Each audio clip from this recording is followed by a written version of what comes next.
इस वीडियो को देखने के बाद, जिसका टॉपिक है द चांसलर कुलाधिपति राज्यपाल, इस वीडियो को देखने के बाद आपके राज्यपाल को लेके या चांसलर जिसे हम कहते हैं यूनिवर्सिटी के, उससे सारे डाउट आपके क्लियर हो जाएंगे। यहाँ पर मैं आपको 10 से 15 क्वेश्चन देने वाला हूँ। इस वीडियो को अगर आप देख लेते हैं तो ये मान के चलिए कि आपको अलग से और कोई भी नोट्स या वीडियो देखने की ज़रूरत नहीं है। ये इतना इम्पॉर्टेंट आपके लिए होने वाला है। तो चलिए स्टार्ट करते हैं। द चांसलर कुलाधिपति। देखिए, मध्य प्रदेश के वर्तमान 19वें जो राज्यपाल हैं मंगूभाई छगनभाई पटेल, वैसे ये तो खैर अलग डेटा है, फिर भी मैंने इसे दे दिया है। मंगूभाई छगनभाई पटेल हमारे क्या है, हो सकता है एग्जाम में पूछ ले कि वो हमारे क्या है 19वें राज्यपाल हैं, ठीक है। उन्होंने पदभार कब ग्रहण किया था? 8 जुलाई 2021 को पदभार ग्रहण किया था। वह गुजरात से भारतीय जनता पार्टी के एक वरिष्ठ नेता रहे हैं और गुजरात विधानसभा के कार्यकारी उपाध्यक्ष के रूप में भी कार्य कर चुके हैं। तो ये क्वेश्चन आपसे पूछ सकता है कि वो गुजरात में किस पद पर थे, तो वो गुजरात विधानसभा के कार्यकारी उपाध्यक्ष के रूप में कार्य कर चुके हैं, ठीक है। राज्यपाल कौन है? मंगूभाई पटेल। कार्यकाल 8 जुलाई 2021 और मध्य प्रदेश के 19वें राज्यपाल हैं, ठीक है। वर्तमान प्रशासनिक प्रमुख क्या है? मुख्यमंत्री मोहन यादव हैं। विधानसभा अध्यक्ष कौन है? नरेंद्र सिंह तोमर हैं।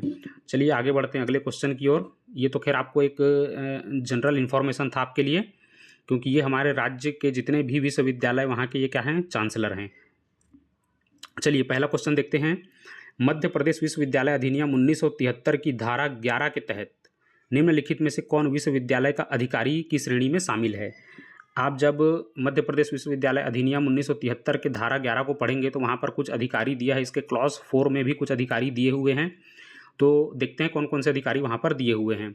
द कुलाधिपति, द कुलपति, ऑप्शन 2 था। ऑप्शन 3 है द रजिस्ट्रार। ऑप्शन डी है संकाध्यक्ष, ठीक है, डीन ऑफ द फैकल्टीज। तो इसका आंसर क्या हो जाएगा? उपयुक्त सभी अधिकारी क्या हैं? विश्वविद्यालय के अधिकारी होते हैं। चलिए इसका विस्तृत व्याख्या देखते हैं। मध्य प्रदेश विश्वविद्यालय अधिनियम 1973 की धारा 11, अधिनियम की धारा 11 क्या कहती है? स्पष्ट रूप से उन पदों की सूची देती है जिन्हें विश्वविद्यालय का अधिकारी माना जाता है। इसमें कौन कौन शामिल हैं? कुलाधिपति, कुलपति, रेक्टर, संकाध्यक्ष, डीन ऑफ द फैकल्टीज, कुल सचिव, DSW जिसको हम लोग बोलते हैं dean of the student welfare, और अन्य घोषित अधिकारी।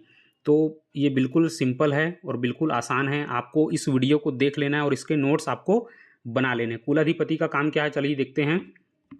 ये विश्वविद्यालय के सर्वोच्च अधिकारी होते हैं, आमतौर पर राज्य के राज्यपाल, ठीक है। कुलपति ये विश्वविद्यालय के शैक्षणिक और प्रशासनिक प्रधान वाइस चांसलर होते हैं। रेक्टर यदि पद सृजित हो तो ये कुलपति की सहायता के लिए नियुक्त अधिकारी होते हैं। इसको प्रो वाइस चांसलर भी कहा जाता है, ठीक है, प्रो वीसी, ठीक है, रेक्टर को। आगे देखिए, इन सभी एक एक अधिकारी के ऊपर एक अलग अलग सेपरेट मैं वीडियो बनाऊंगा ताकि आपको आसानी से समझ आए। अभी पहला वीडियो है जो कुलाधिपति के ऊपर है, ठीक है। संकाध्यक्ष डीन ऑफ द फैकल्टीज होते हैं, ठीक है। विभिन्न संकायों जैसे कला, विज्ञान, वाणिज्य के प्रमुख होते हैं, इन्हें हम क्या कहते हैं? डीन कहते हैं, ठीक है। कुल सचिव द रजिस्ट्रार ये मुख्य प्रशासनिक अधिकारी और रिकॉर्ड के कस्टोडियन होते हैं। जो भी यूनिवर्सिटी का आपका रिकॉर्ड होता है, दस्तावेज होते हैं, उसके कस्टोडियन होते हैं, ठीक है। छात्र कल्याण के लिए, छात्रों के कल्याण और गतिविधियों के लिए उत्तरदायी होते हैं। अन्य घोषित अधिकारी वे सभी जिन्हें विश्वविद्यालय के परिनियमों द्वारा अधिकारी घोषित किया गया, वो सभी यूनिवर्सिटी के अधिकारी कहलाए जाएंगे, ठीक है। इसमें एक महत्वपूर्ण टिप देख लीजिए, परीक्षा में अक्सर द कोर्ट और कार्य परिषद, एग्जीक्यूटिव काउंसिल या विद्या परिषद, एकेडमिक काउंसिल के नाम विकल्पों में दिए जाते हैं। याद रखें, प्राधिकारी हैं, अधिकारी नहीं। तो कहने का मतलब क्या है? एक तो हो गया क्या? कोर्ट, देखते जाइए, कोर्ट हो गया, एग्जीक्यूटिव काउंसिल हो गया, एकेडमिक काउंसिल हो गया। ये सारे क्या हैं? ये सारे ऑफिसर नहीं हैं, ये सारे अथॉरिटीज़ हैं, ठीक है। तो अथॉरिटी और ऑफिसर्स में आपको कन्फ्यूज़न में नहीं रहना है। ये जितने भी मैंने दिया है आपको, ये सारे ऑफिसर हैं। और इसके अलावा जो कोर्ट होता है, एग्जीक्यूटिव काउंसिल होता है, एकेडमिक काउंसिल होता है, ये सारे क्या हैं? या इसके अलावा फाइनेंस कमेटी हो गई, ये सारे क्या हैं? अथॉरिटी हैं, ठीक है। चलिए आगे देखते हैं नेक्स्ट क्वेश्चन।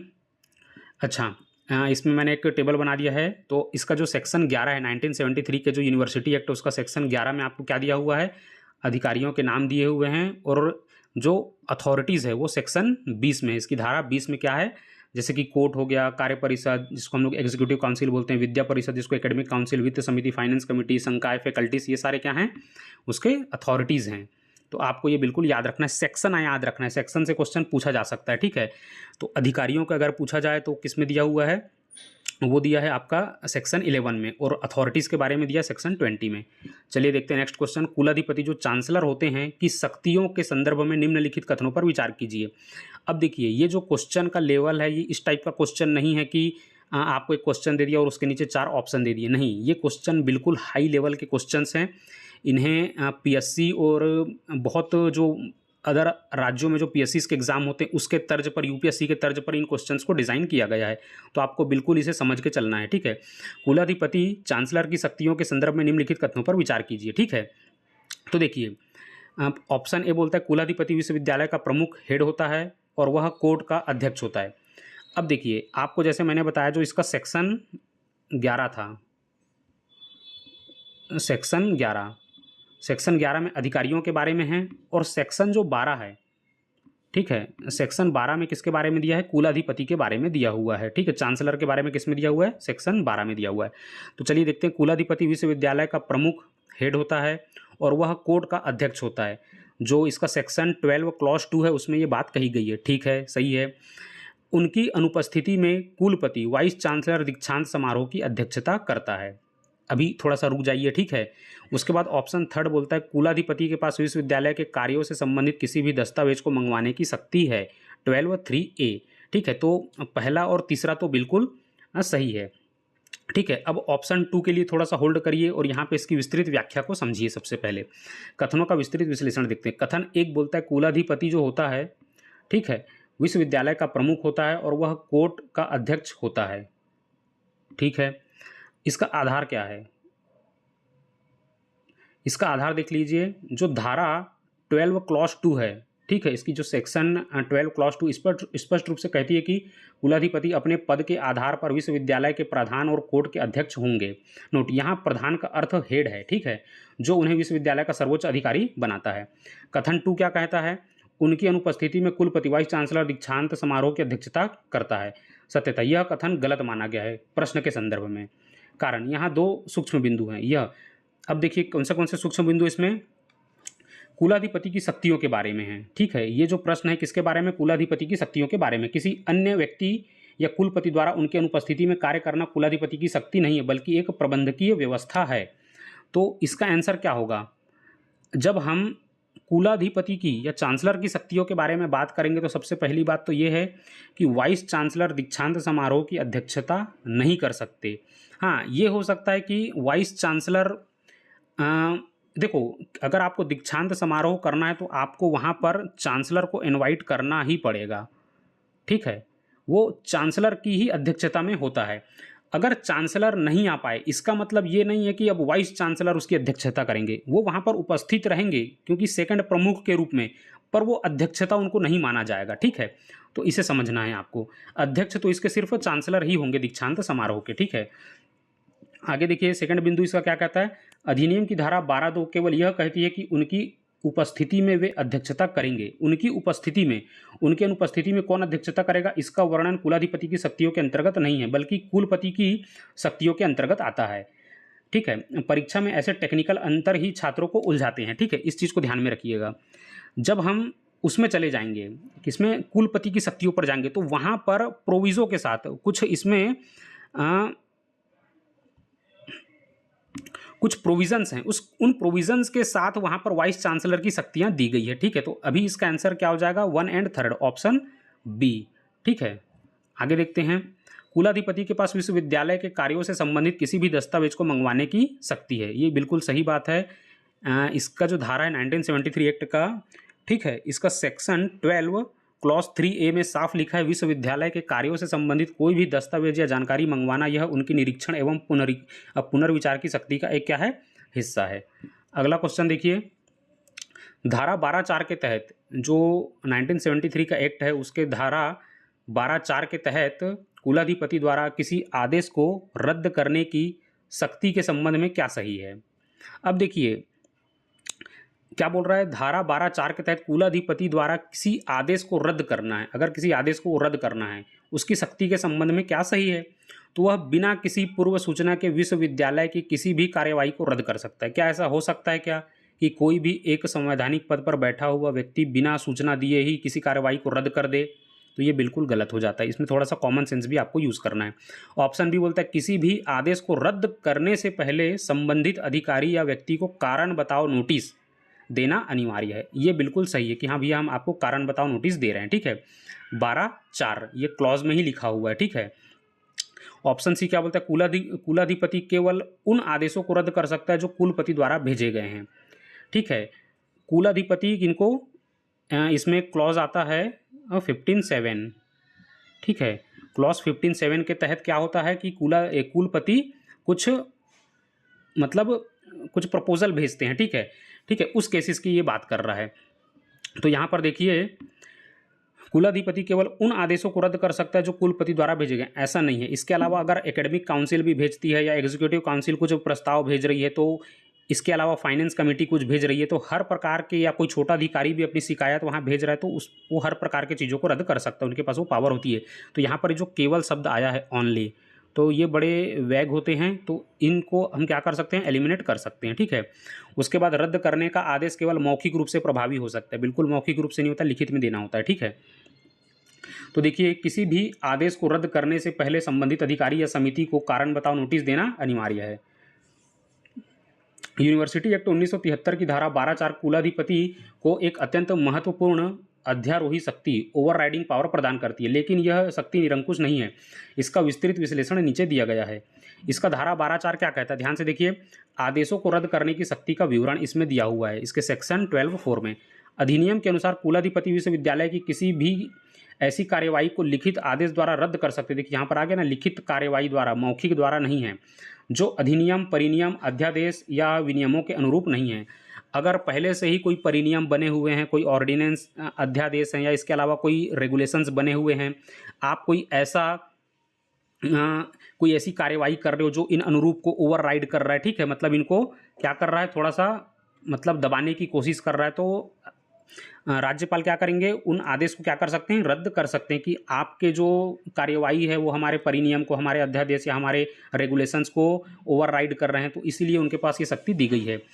यह प्रक्रिया देख लीजिए, ऑप्शन बी सही क्यों है। अधिनियम में एक प्रोविजो मतलब अब एक प्रोविज़न जोड़ा गया है, ठीक है, परंतु जो प्राकृतिक न्याय के सिद्धांत प्रिंसिपल ऑफ नेचुरल जस्टिस पर आधारित है। इसमें स्पष्ट रूप से कहा गया है कि कुलाधिपति कोई भी दंडात्मक या निरस्तीकरण का आदेश देने से पहले उस अधिकारी, प्राधिकारी या समिति को कारण बताओ नोटिस जारी करेंगे। कि कारण बताओ क्या, कि आपने ये कार्यवाही करने का क्यों सोचा, ठीक है। तो कहने का मतलब क्या है, एक प्रोविज़ो इसमें जोड़ा गया है।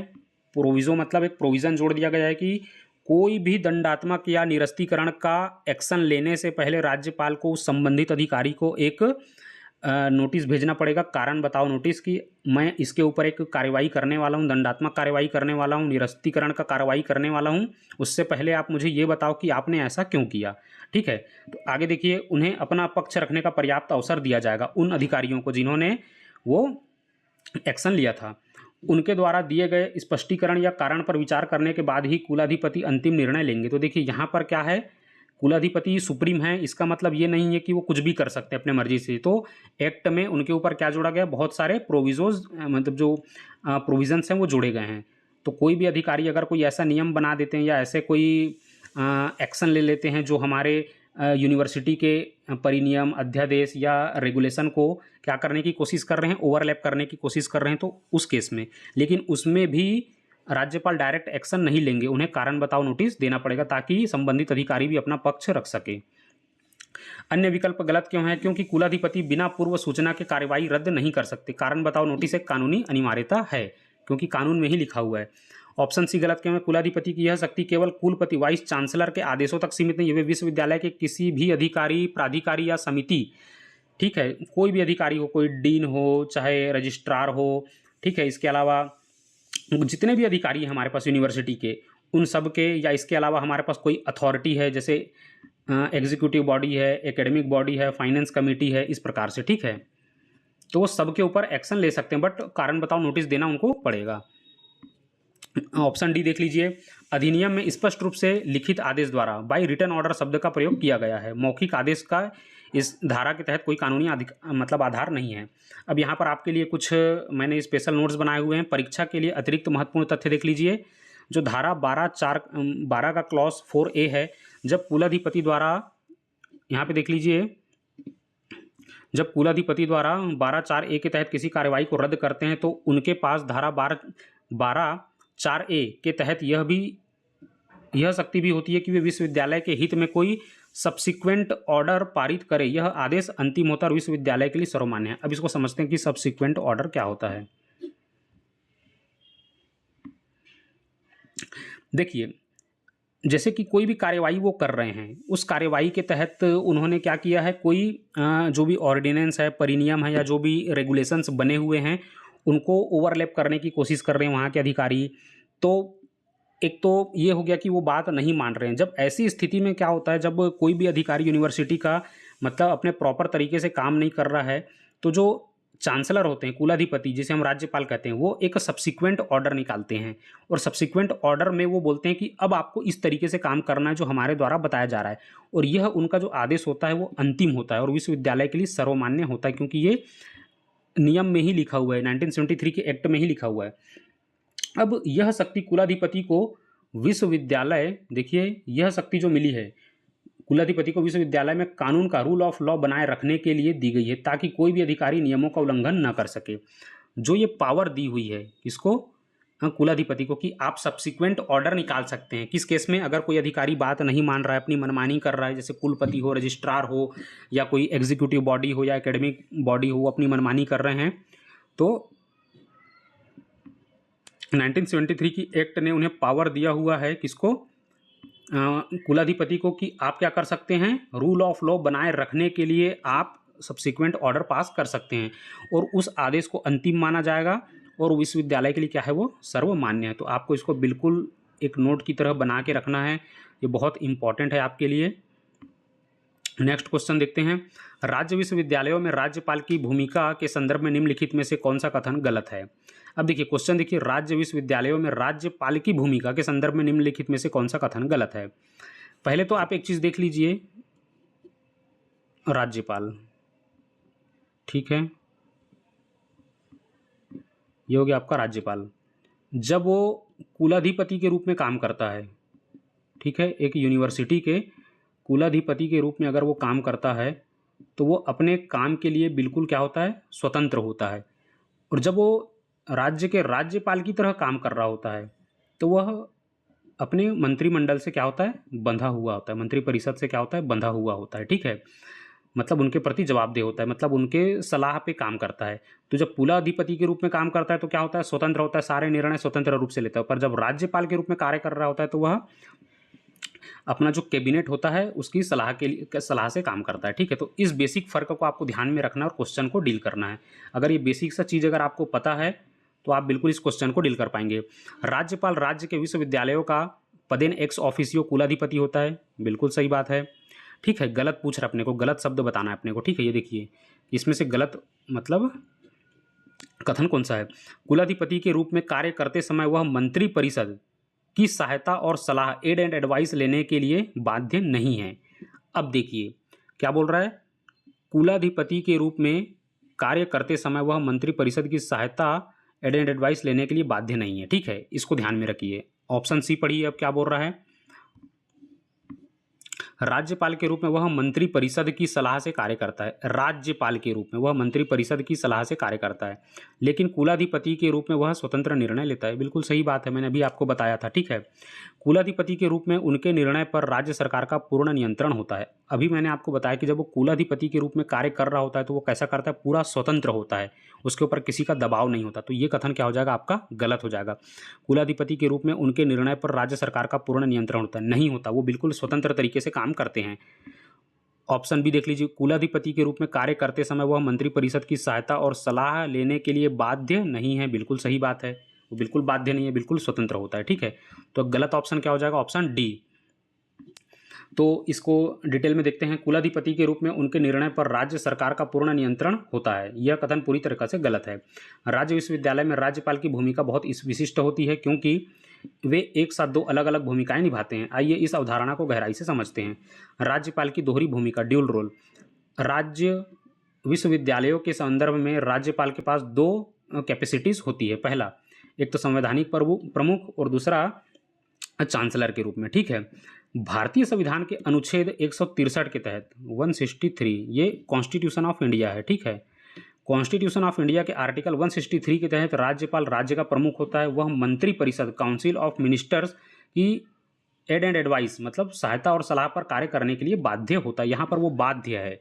जब वो 163 के अकॉर्डिंग राज्य का राज्यपाल है तो वह क्या कर रहा है, काउंसिल ऑफ मिनिस्टर के एड एंड एडवाइस पर कार्य करता है। लेकिन जब वो कुलाधिपति होता है किसी यूनिवर्सिटी का, सांविधिक प्रमुख है ये, ठीक है, जब वो राज्यपाल कुलाधिपति के रूप में कार्य करता है तो वह संविधान के तहत नहीं करता बल्कि विश्वविद्यालय अधिनियम के तहत कार्य कर रहा होता है।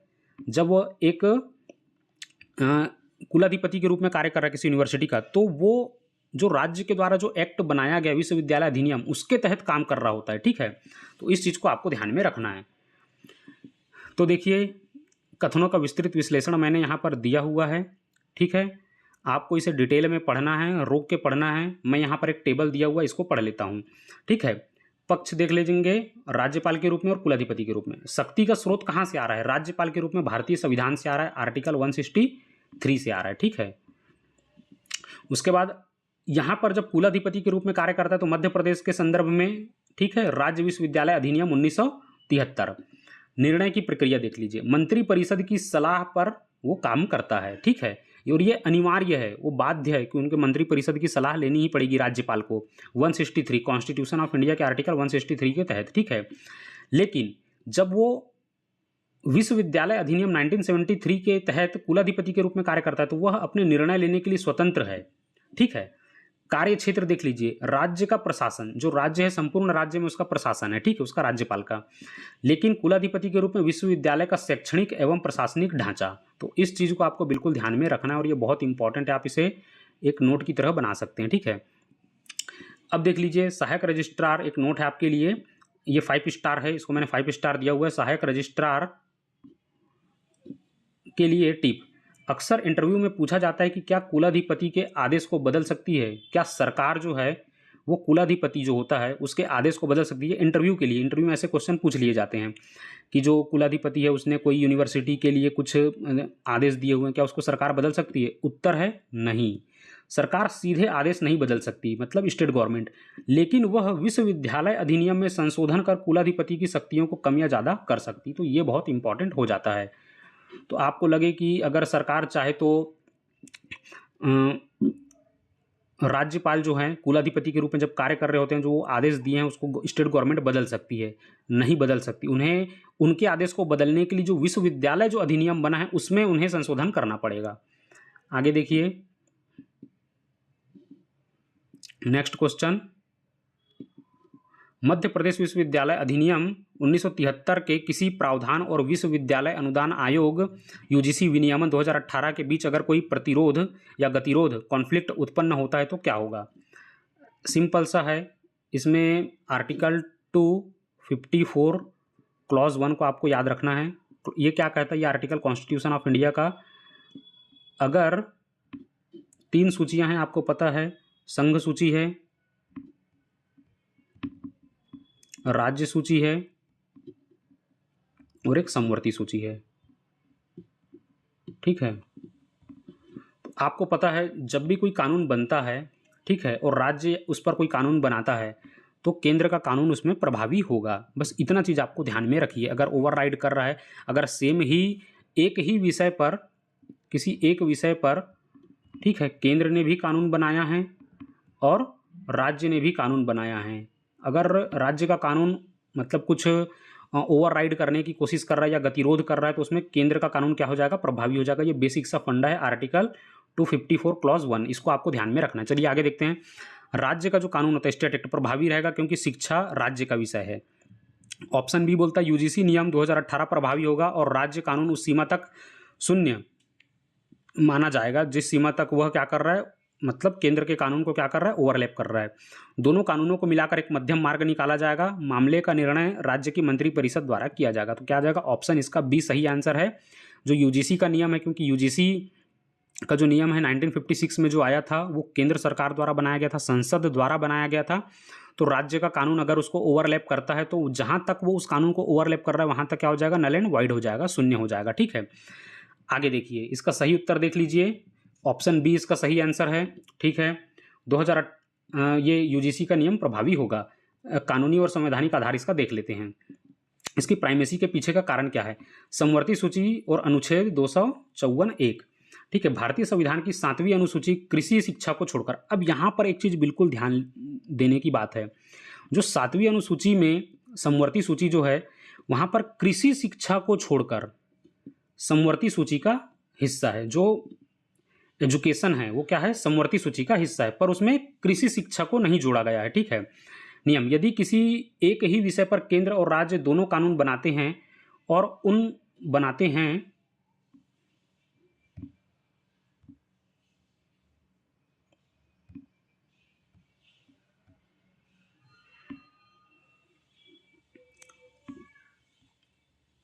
Sorry for disturbing students. तो देखते हैं यहाँ पे, यदि किसी एक ही विषय पर केंद्र और राज्य दोनों कानून बनाते हैं और उनमें टकराव होता है, तो अनुच्छेद 254(1) के अनुसार केंद्र द्वारा बनाया गया कानून क्या होगा? प्रभावी होगा। संघ सूची की प्रविष्टि देख लेते हैं। इसमें टोटल कितने सब्जेक्ट हैं? 66 सब्जेक्ट हैं। उच्च शिक्षा के मानकों स्टैंडर्ड का निर्धारण और समन्वय करना पूरी तरीके से केंद्र सरकार की जिम्मेदारी है।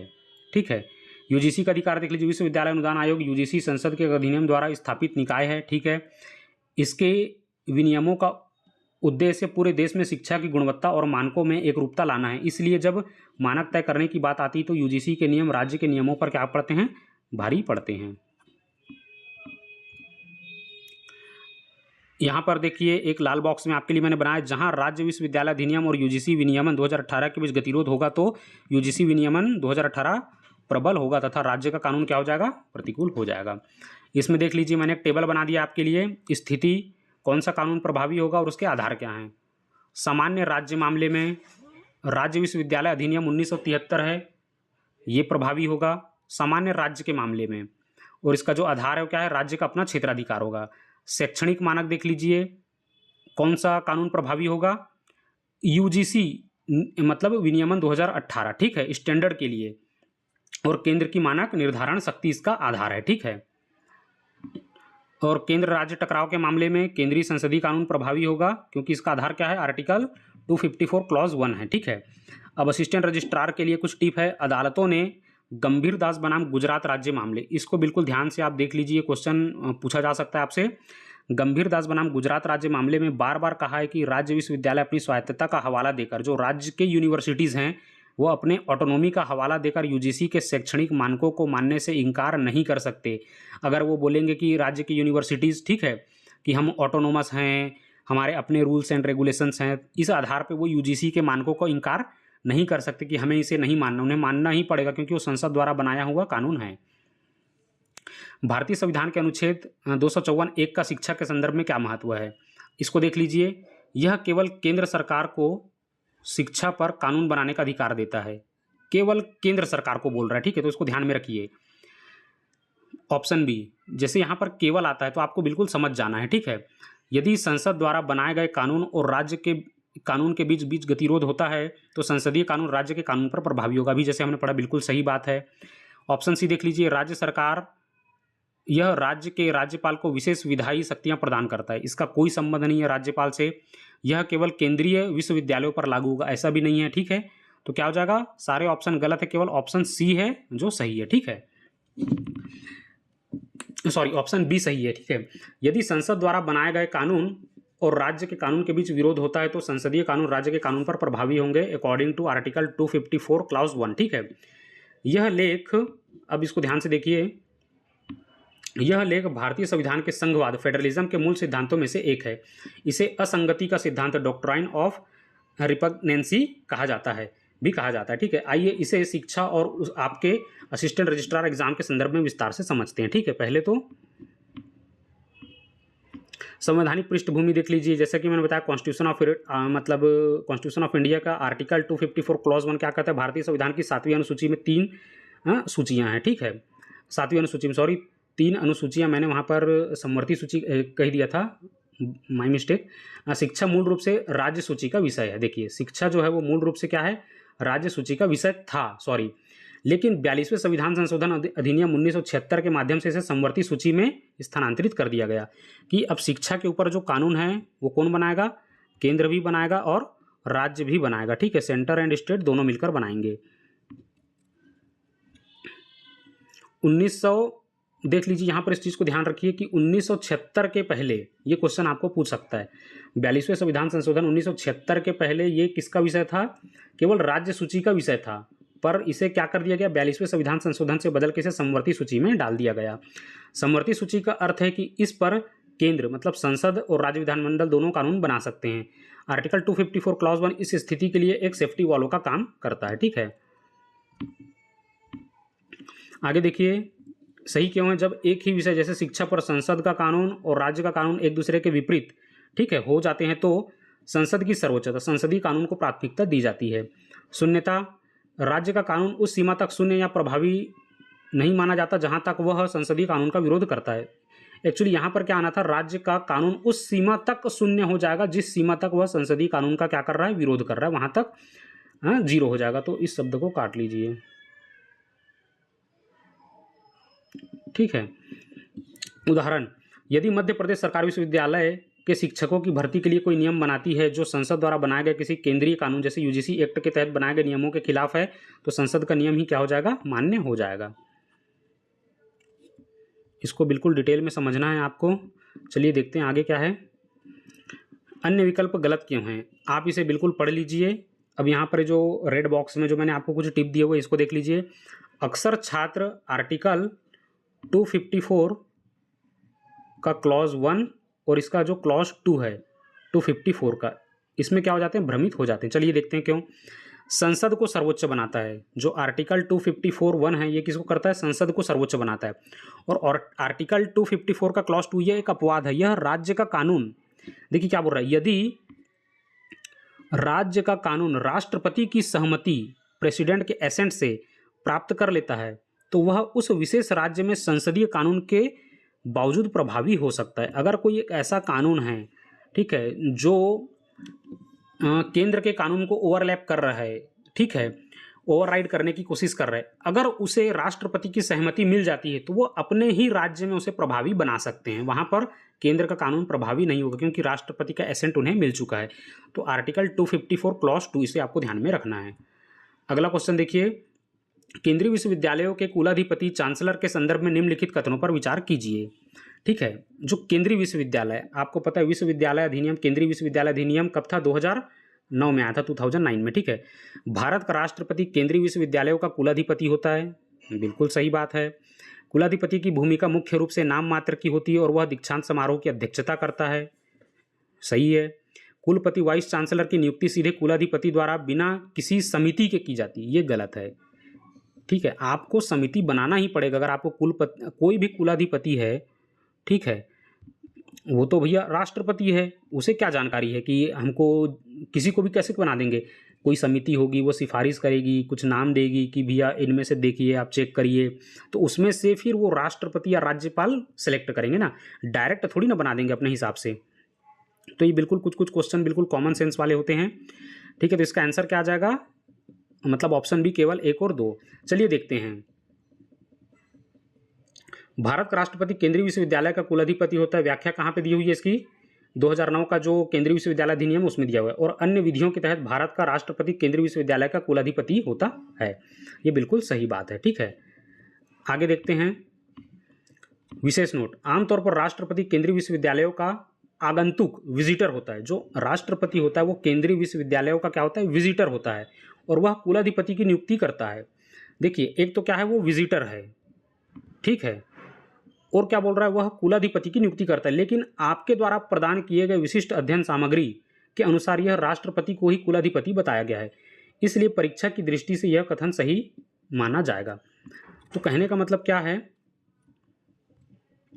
जो केंद्रीय विश्वविद्यालय का अधिनियम है जो 2009 है, वो क्या बोल रहा है कि वो बोलता है कि जो कुलाधिपति है वो कौन होगा, वो राष्ट्रपति होगा। बस आपको यहां तक समझना है, ठीक है। इस लाइन को आप काट दीजिए, ठीक है, इस लाइन को आपको काट लेना है। तो बस आपको ये याद रखना है कि वो केंद्रीय विश्वविद्यालय का क्या होता है, कुलाधिपति होता है। अगर वो नहीं है तो वो क्या करेगा, एक विजिटर अलग से भेज देगा कि आप जाइए, ठीक है। अगर राष्ट्रपति किसी कारणवश नहीं जा पा रहा है तो वो क्या भेजेगा, एक विजिटर भेज सकता है, ठीक है, ये काम वो कर सकता है। आगे देखिए कथन 2, कुलाधिपति की भूमिका मुख्य रूप से नाम मात्र की होती है, ठीक है, और वह दीक्षांत समारोह की अध्यक्षता करता है, सही है। केंद्रीय विश्वविद्यालय के कुलाधिपति के रूप में राष्ट्रपति की भूमिका नाम मात्र का प्रमुख होने का है और दीक्षांत समारोह की अध्यक्षता करने जैसी सीमित भूमिका तक ही सीमित होती है। वास्तविक प्रशासनिक शक्तियां किसके पास होती है, कुलपति के पास होती है। सारे विश्वविद्यालयों में यही हाल है, ठीक है। आगे देखिए, वाइस चांसलर की नियुक्ति सीधे कुलाधिपति द्वारा बिना किसी समिति से की जाती है। यह कथन क्या है, गलत है। आपके डेटा के अनुसार, ठीक है, इस लाइन को काट दीजिए। कुलपति की नियुक्ति की प्रक्रिया बहुत औपचारिक है, ठीक है। इसको समझते हैं कैसे हैं। इसके लिए खोज और चयन समिति, सर्च एंड सिलेक्शन कमेटी होती है, का गठन केंद्र सरकार द्वारा किया जाता है। क्या किया जाता है, केंद्र सरकार क्या करती है, एक सर्च एंड सिलेक्शन कमेटी बनाती है, ठीक है। कौन बना रहा है यहाँ पर, केंद्र सरकार बना रही है। इस चीज को बिल्कुल ध्यान में आप रखिए, केंद्र सरकार द्वारा किया जाता है। यह समिति नामों का एक पैनल तैयार करती है। उस पैनल में विजिटर आगंतुक द्वारा कुलपति की नियुक्ति की जाती है। अतः बिना किसी समिति के और सीधे नियुक्ति करना गलत है। अब इसको समझते हैं क्यों। जैसे कि जेएनयू हो गया, जेएनयू में किसे वाइस चांसलर नियुक्त करना है, इसके लिए पैनल तैयार करने का काम कौन करता है, सेंट्रल गवर्नमेंट। मोदी सरकार देखती है कि इस बार हमको जेएनयू का वाइस चांसलर किसे बनाना है, बीएचयू का वाइस चांसलर किसे बनाना है। फिर क्या होगा, सेंट्रल गवर्नमेंट एक लिस्ट बनाएगी और वो किसको दे देगी, राष्ट्रपति को दे देगी, जो कुलाधिपति होते हैं सेंट्रल यूनिवर्सिटीज़ के। अब कुलाधिपति क्या करेंगे, अगर वो बिल्कुल फ्री हैं, उन्हें किसी दूसरे देश का दौरा नहीं करना है या अपने काम में बिजी नहीं है, तो वो क्या करेंगे, वो खुद ही उसको चयन कर लेंगे एज अ कुलाधिपति, ठीक है। अगर वो नहीं है तो वो क्या करेंगे, एक विजिटर भेजेंगे, उस पैनल में से विजिटर द्वारा एक विजिटर भेजेंगे और वो विजिटर क्या करेगा, इनकी नियुक्ति कर देगा। यहाँ तक आपको बिल्कुल क्लियर रखना है मामला, क्योंकि क्वेश्चन थोड़ा सा घुमा फिरा के वो पूछेंगे। एक टेबल है, इस टेबल को देखिए। बिंदु, यहाँ पे राज्य विश्वविद्यालय एग्जाम्पल के लिए मध्य प्रदेश ले लेंगे और केंद्रीय विश्वविद्यालय। कुलाधिपति हमारे यहाँ कौन होता है, राज्यपाल। यहाँ पर कौन होगा, राष्ट्रपति सेंट्रल में। ये भी पदे नहीं होता, एक्स ऑफिसियो, ठीक है। वास्तविक प्रधान, यहाँ पर कुलपति, यहाँ पर भी जिसको हम वाइस चांसलर बोलते हैं, यहाँ पर भी क्या है, वाइस चांसलर है, ठीक है। दीक्षांत समारोह की अध्यक्षता कौन करेगा, कुलाधिपति अध्यक्षता करते हैं, कुलाधिपति अध्यक्षता करते हैं। अगर ये नहीं होंगे तो क्या भेजेंगे, एक विजिटर भेज देंगे, ठीक है। निरीक्षण, कुलाधिपति, इसके जो सेक्शन 12 के तहत विजिटर या आगंतुक, ठीक है, क्या होते हैं, वो विजिटर भी होते हैं। या वो नहीं होंगे तो किसको भेज देंगे, एक विजिटर को भेज देंगे, वो वहाँ का क्या करेगा, निरीक्षण करेगा, इस तरीके से। तो सारे कानून में छोटे मोटे लूप होल होते हैं, उसका यूज किया जाता है, ठीक है। अब सहायक रजिस्ट्रार के लिए कुछ टिप है, देख लीजिए। केंद्रीय विश्वविद्यालयों के मामलों में विजिटर जो होता है शब्द बहुत महत्वपूर्ण है। आपके डेटा में उल्लेख है, यदि विजिटर चयन समिति के पैनल से संतुष्ट न हो तो उसे नए नाम के सेटों की मांग करने का अधिकार भी होता है। यह उनकी एक बहुत बड़ी शक्ति है। इसको समझते हैं कि ये क्या चीज़ है, ठीक है। चलिए देखते हैं। सेंट्रल यूनिवर्सिटी के संबंध में हम समझते हैं, सेंट्रल यूनिवर्सिटीज़ के कॉन्टेक्स्ट में, कि गवर्नमेंट ने क्या किया, गवर्नमेंट ने एक लिस्ट बना करके किसको दे दिया, राष्ट्रपति को दे दिया कि इनमें से आपको क्या करना है, एक को वाइस चांसलर नियुक्त करना है। कितने हो सकते हैं लिस्ट में, 3 से 5 नाम होने हैं। 3 नाम तो मिनिमम होने ही चाहिए, ठीक है। अब क्या हुआ, राष्ट्रपति नहीं है या राष्ट्रपति नहीं देख लिया, अगर उन्हें ये नाम पसंद नहीं आए तो वो क्या कर सकते हैं, नए नामों के सेट की मांग कर सकते हैं। बोले कि ये नाम ठीक नहीं लग रहे मुझे, कोई दूसरे नाम की लिस्ट भेजिए आप। यहाँ तक बिल्कुल आपको क्लियर होना चाहिए, ठीक है। या फिर जो विजिटर नियुक्त किया गया वो विजिटर बोलेगा कि मुझे एक नए नामों की क्या दे दीजिए, लिस्ट दे दीजिए, इनमें से मुझे कोई जम नहीं रहा है। एक ये केस हो सकता है, ठीक है। आगे देखिए, अब इसी का कॉन्टेक्स्ट बदल जाता है स्टेट के मामले में, ठीक है। नेक्स्ट क्वेश्चन को देखते हैं। पहले, विश्वविद्यालय में कुलपति की नियुक्ति के संबंध में खोज सह चयन समिति, सर्च कम सिलेक्शन कमेटी का क्या नियम है। ध्यान से देखिए, यह समिति केवल राज्य सरकार के मंत्रियों से बनी होती है। अब देखिए, यह जो समिति है जो कुलपति का चयन कर रही है, यह केवल, यहाँ पर फिर से केवल शब्द आ गया, राज्य सरकार के मंत्रियों से बनी है। तो जहाँ पर केवल आता है मतलब वहाँ पे आपको थोड़ा सा डाउट करना है। समिति द्वारा अनुशंसित 3 से 5 नामों, जैसे कि मैंने बताया ना कि कम से कम मिनिमम 3 होना चाहिए, ठीक है। 3 से 5 नामों के पैनल में कुलाधिपति द्वारा नियुक्ति की जाती है, ठीक है, सही है। समिति केवल एक ही नाम प्रस्ताव करती है, एक नाम नहीं करेगी, उनको पास ऑप्शन होने चाहिए समिति के पास, ठीक है, मतलब कुलाधिपति के पास। चयन समिति का गठन स्वयं कुलपति द्वारा किया जाता है। अब बताइए, चयन समिति जिसमें चयन कुलपति का आपको क्या करना है, चयन करना है, तो क्या कुलपति खुद वो लिस्ट बना देंगे क्या? नहीं बनाएंगे। तो आगे देखिए इसका आंसर क्या है, ऑप्शन बी है, समिति द्वारा अनुशंसित 3 से 5 नामों के पैनल से 5 नामों में से कुलाधिपति द्वारा नियुक्ति की जाएगी। वाइस चांसलर की नियुक्ति की प्रक्रिया क्या विश्वविद्यालय प्रशासन की सबसे महत्वपूर्ण प्रक्रियाओं में से एक है। कुलपति की नियुक्ति मतलब क्या बोलते हैं इसको अपन लोग, सर्च कम सिलेक्शन कमेटी के नियम के अनुसार विश्वविद्यालय की स्वायत्तता बनाए रखने के लिए कुलपति का चयन सीधा राजनीतिक न होकर एक विशेषज्ञ समिति के माध्यम से होता है। अब यहाँ पर देख लीजिए, इसमें थोड़ा सा जैसे कि मैंने आपको बताया था कि सेंट्रल गवर्नमेंट क्या करती है, सेंट्रल यूनिवर्सिटी के लिए एक लिस्ट तैयार करती है। आफ्टर ऑल नियम में कुछ भी लिखा हो, ठीक है, खैर हमको तो यहाँ पर नियम के अनुसार चलना है जो एक्ट में दिया है, बट आपको पता है कि यूनिवर्सिटियों में भी जैसे जेएनयू हो गया, बीएचयू हो गया, जामिया मिलिया हो गया, तो इसके लिए जो लिस्ट प्रोवाइड करती है वो सेंट्रल गवर्नमेंट करती है, उसमें सेंट्रल गवर्नमेंट का हस्तक्षेप बहुत ज़्यादा होता है। अब देखिए, विश्वविद्यालय की स्वायत्तता बनाए रखने के लिए कुलपति का चयन सीधा राजनीतिक ना होकर, राजनीतिक मतलब सीधा सेंट्रल गवर्नमेंट आ जाएगा, अगर सेंट्रल गवर्नमेंट लिस्ट देगी तो क्या हो जाएगा, वो पूरा राजनीतिक हो जाएगा, एक विशेषज्ञ समिति के माध्यम से होता है। तो आपको क्या लेना है यहाँ पर, वैसे तो रियल में देखा जाए तो पूरा प्रभाव तो सेंट्रल गवर्नमेंट का होता है, पूरा राजनीतिक मामला है वो, पर हमको क्या करना है, एग्जाम के पर्सपेक्टिव से हमें नियम के हिसाब से चलना है। तो नियम क्या बोलता है, नियम ये कहता है कि हमें एक विशेषज्ञ चयन समिति चाहिए। अब यूजीसी का विनियमन क्या कहता है, 2018 का प्रभाव, यूजीसी विनियम 2018 यह अनिवार्य करता है कि कुलपति की नियुक्ति के लिए एक खोज समिति सर्च कम सिलेक्शन कमेटी का गठन किया जाएगा, ठीक है। यह नियम राज्य के पुराने नियमों पर प्रभावी होगा, यहाँ तक बिल्कुल क्लियर है। आगे देखिए, पैनल तैयार करना 3 से 5 नाम, यह समिति योग्य उम्मीदवारों के आवेदनों की जांच करती है और साक्षात्कार लेती है, ठीक है। अंत में समिति 3 से 5 योग्य नामों का एक पैनल तैयार करती है। समिति केवल एक नाम ही नहीं भेजती, क्योंकि कुलाधिपति राज्यपाल के पास या राष्ट्रपति के पास चयन का विकल्प होना चाहिए। अब यहाँ पे स्टेट की बात हो रही है, ठीक है, तो थोड़ा सा स्टेट के संदर्भ में समझते हैं। यदि समिति केवल एक नाम भेजेगी तो कुलाधिपति की चयन करने की जो शक्ति है वो समाप्त हो जाएगी, उसके पास कोई ऑप्शन नहीं रहेगा सिलेक्ट करने का।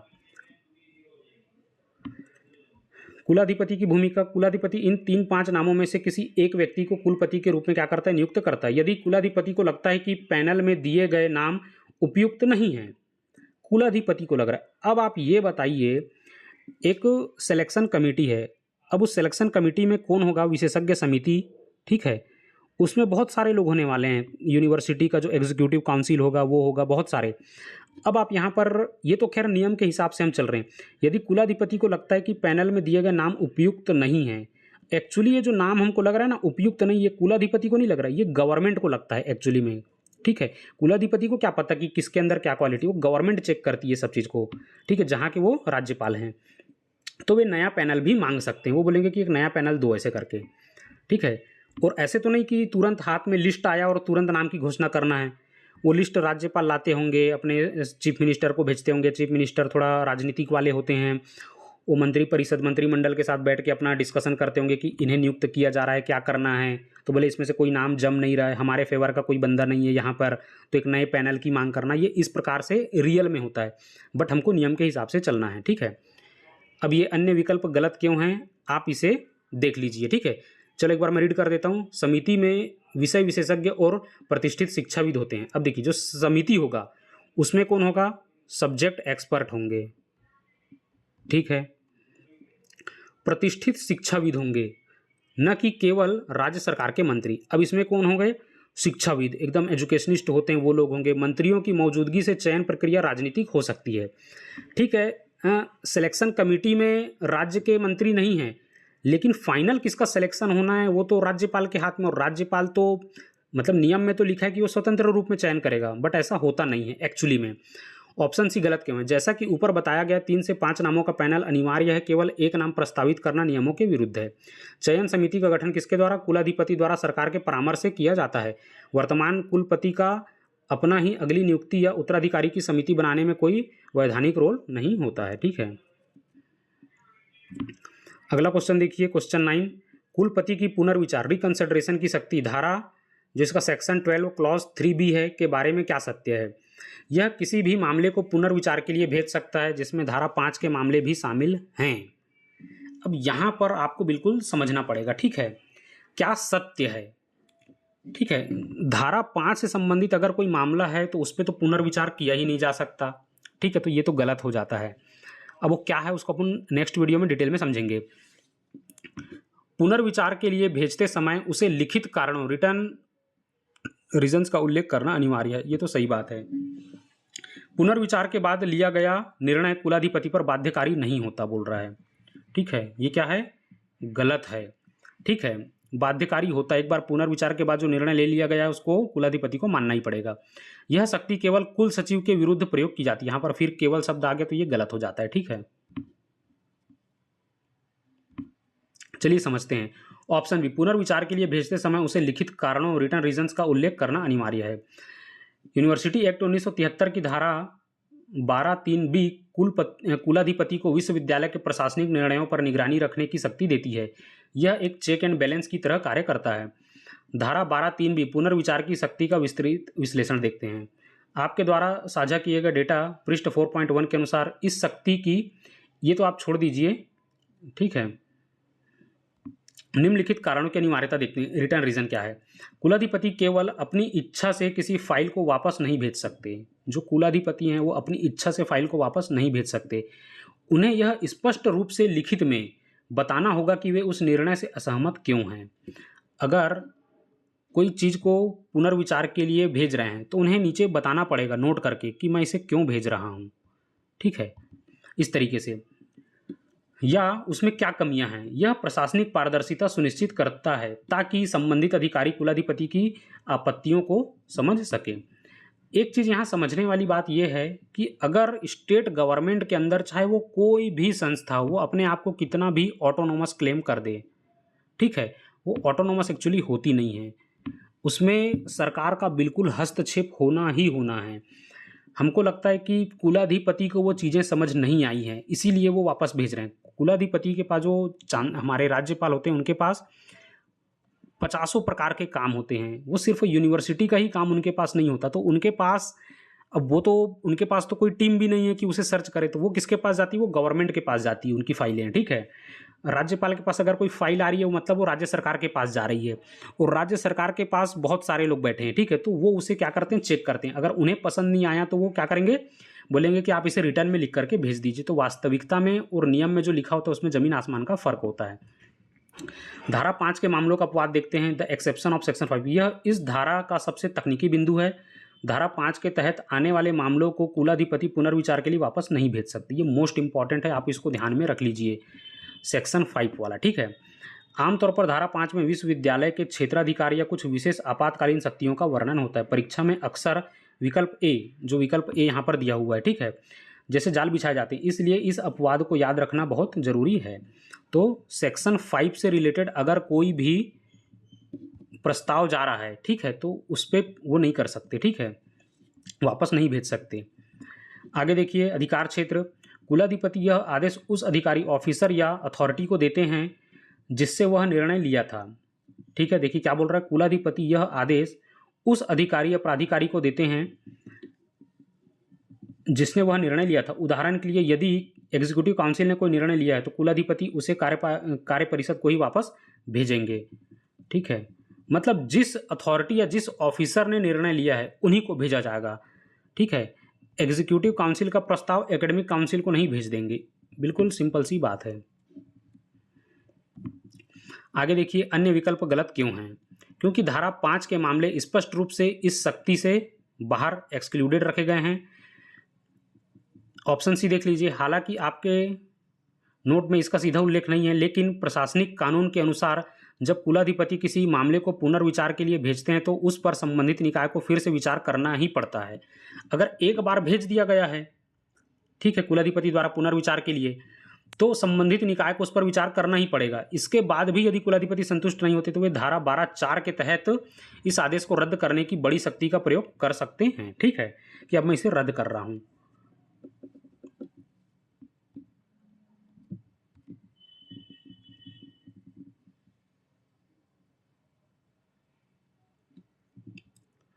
यहाँ पर एक ऑप्शन देख लीजिए, ऑप्शन सी में मैं थोड़ा सा मिस्टेक कर दिया था। पुनर्विचार के बाद लिया गया निर्णय कुलाधिपति पर बाध्यकारी नहीं होता है। ठीक है, कि मतलब उसे मानना ही मानना है, उसे वो क्या कर सकते हैं, 12(4) का यूज़ करके उसे रद्द भी कर सकते हैं। आगे देखिए, ऑप्शन डी गलत क्यों? यह शक्ति केवल कुल सचिव तक सीमित नहीं है, यह किसी भी अधिकारी जैसे कुलपति, रेक्टर या प्राधिकारी जैसे विद्या परिषद के या एकेडमिक काउंसिल बोलते हैं के विरुद्ध प्रयोग की जा सकती है। अगला क्वेश्चन देखते हैं, विश्वविद्यालय के किस अधिकारी को रिकॉर्ड ऑफ कस्टोडियन कहा जाता है? तो इसका आंसर आ जाएगा क्या, रजिस्ट्रार। ये बहुत सिंपल था। विश्वविद्यालय अधिनियम 1973 की धारा 11 के अनुसार कुल सचिव विश्वविद्यालय का वह धुरी पिवोट है जिसके इर्द गिर्द पूरा प्रशासनिक ढांचा घूमता है। इसका विस्तृत विश्लेषण देखते हैं। विश्वविद्यालय प्रशासन में कुल सचिव की भूमिका एक अधिकारी की नहीं बल्कि ट्रस्टी की होती है। अब देखिए, बहुत इंपॉर्टेंट है, जो रजिस्ट्रार होता है उसकी भूमिका एक अधिकारी की नहीं है बल्कि एक ट्रस्टी की होती है। उन्हें रिकॉर्ड ऑफ कस्टोडियन निम्नलिखित कारणों से कहा जाता है। क्या कारण है? पहला, मुख्य प्रशासनिक अधिकारी, वे विश्वविद्यालय के दैनिक प्रशासन के मुख्य प्रमुख होते हैं। विश्वविद्यालय के सामान्य, कॉमन, सील और सभी महत्वपूर्ण चल अचल संपत्तियों का दस्तावेज उन्हीं की देखरेख में होते हैं। कानूनी दस्तावेजों का रखरखाव, विश्वविद्यालय के परिनियम, स्टैट्यूट्स, अध्यादेश, ऑर्डिनेंस और नियमों जो भी रेगुलेशंस होते हैं की मूल प्रतियां उन्हीं के पास सुरक्षित रहती है। निकायों के सचिव, कुल सचिव विश्वविद्यालयों के प्रमुख निकायों जैसे कोर्ट, कार्य परिषद, ठीक है, एग्जीक्यूटिव काउंसिल या एकेडमिक काउंसिल के पदेन सचिव एक्स ऑफिसियो सेक्रेटरी होते हैं। इस चीज़ को ध्यान में रखना है आपको, ठीक है, एक्स ऑफिसियो सेक्रेटरी होते हैं। इन सभाओं में जो भी निर्णय लिए जाते हैं उनके माइन्यूट्स तैयार करना और उन्हें रिकॉर्ड के रूप में सुरक्षित रखना कुल सचिव की क्या है, जिम्मेदारी होती है। पत्राचार का केंद्र है ये भी। विश्वविद्यालय की ओर से होने वाले आधिकारिक जो पत्राचार होते हैं वो किसके नाम पे किए जाते हैं? रजिस्ट्रार के ही नाम से किए जाते हैं। अगर आपको कोई एप्लीकेशन भी लिखना है ट्रांसफ़र के लिए, टीसी के लिए, या आपको प्रोविजनल डिग्री चाहिए तो वो किसके नाम पे लिखे जाते हैं? रजिस्ट्रार के ही नाम से लिखे जाते हैं। पत्राचार के वो होते हैं अधिकारी। ये 2 बॉक्सेस आपके लिए बनाए, इसको पढ़िए। चूँकि आप असिस्टेंट रजिस्ट्रार परीक्षा की तैयारी कर रहे हैं तो यह जान ले कि आप सीधे रजिस्ट्रार के अधीन कार्य करेंगे। जो असिस्टेंट रजिस्ट्रार होता है वो किसके अधीन कार्य करता है? रजिस्ट्रार के। कुल सचिव की अनुपस्थिति में या उनके द्वारा सौंपे गए कार्यों के तहत रिकॉर्ड की सुरक्षा और प्रशासनिक जो फाइलों का प्रबंधन करना आपकी प्राथमिक जिम्मेदारी होगी। अब इसका आरटीआई से क्या संबंध है? आरटीआई और रिकॉर्ड प्रबंधन, एक अतिरिक्त तथ्य देख लीजिए। विश्वविद्यालय में आमतौर पर कुल सचिव ही मुख्य लोक सूचना अधिकारी, ठीक है, जो चीफ पब्लिक इंफॉर्मेशन ऑफिसर होते हैं के रूप में कार्य करते हैं कुल सचिव, या उनके अधीन ही आरटीआई सेल काम करता है क्योंकि सारा रिकॉर्ड उन्हीं के पास होता है। अगर आपको यूनिवर्सिटी के ऊपर आरटीआई लगाना है तो उसके मुख्य इंफॉर्मेशन ऑफिसर होंगे, वो कौन होंगे? कुल सचिव होंगे, या उसके अंदर जो आरटीआई सेल काम करता है या किसी छोटे पीआईओ को उन्होंने रखा है तो वो उनके अंडर में होता है सारा काम। अब यहाँ पर कुछ क्वेश्चंस है, इसको मैंने आपके लिए छोड़ा हुआ है, आपको इसे बिल्कुल सॉल्व करना है। तो ये क्वेश्चन 11 है, मैं इसे पढ़ूंगा नहीं, बहुत टाइम हो जाएगा। मैं ऐसे ही 8-10 क्वेश्चन आपको देने वाला हूँ जिसे आपको सॉल्व करना है। ये 11वां क्वेश्चन है, इसको क्या करना है, आपको रोक रोक के इसे सॉल्व करना है।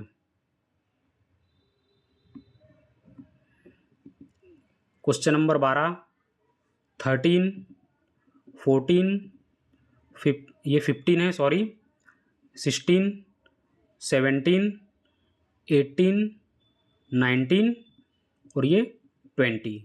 ये 10 क्वेश्चन मैंने आपको एक्स्ट्रा दिए हैं। तो आपको करना क्या है, इन क्वेश्चंस को आपको रोक रोक के इसे समझना है।